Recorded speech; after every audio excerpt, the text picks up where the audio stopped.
MVTV, we are here with the great Megan Fox. How are you tonight? Good, how are you? I'm doing pretty good, Awesome. for an old man. You Trying ain't to keep it old. together. This footage tonight's great, and I think everybody really enjoyed it. And do you think people are ready to see this kind of almost like 80s kind of horror movie? I hope people are ready. I mean, I'm ready. Like, I if I wasn't in this movie, I would definitely want to see this film. It's so original and it's so different than anything that's coming out. I mean, I think it's refreshing to go watch something like this. It's its own thing. It's not like anything else you're gonna see. Yeah. What was your favorite scene without giving too much away? I eat a particular boy in the movie that you don't want me to eat because it breaks your heart.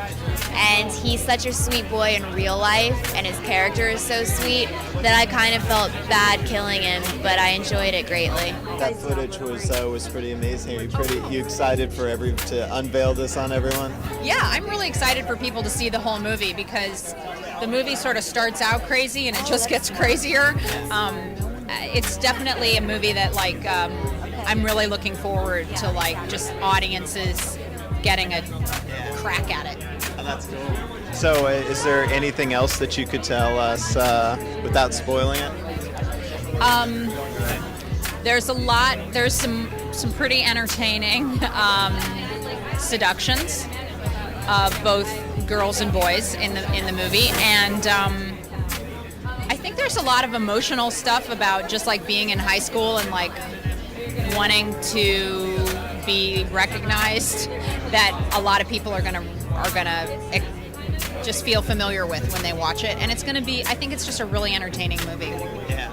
And is it nice to be able to have made a movie that like you said, that you would go see several times over? It's so great. I mean, there's so much pleasure in the process of getting to make a movie, as difficult as it is. But making a movie that you feel the kind of obsession about that your young self would feel it's just the way to go. You really can see how. There's those directors out there who kind of commit themselves to certain genres, and it's because of the love of those stories. And this is definitely one of those stories for me. So how you feeling tonight? Oh, I feel just great. Today, the mayor of San Diego said this was Stan Lee Day, and he gave me some kind of a great plaque. Wow. But I'm very disappointed because the schools were still open, the banks were open, they delivered mail. I think it was an empty honor, but we'll talk about that some other time. But anyway, it was great. Oh, that's great. So after all these years at Comic-Con, are you still excited to come back? Is it just something new every time for you? After all these years, I'm excited to wake up in the morning. But no, it's really great coming back. And it's changed so, because years ago, it was just a bunch of kids wandering around. Yeah. Occasionally they'd have a parent with them. Now it's all grown-ups. They're Hollywood people and TV people and novelists, and occasionally, if a kid is lucky enough, he sneaks in also.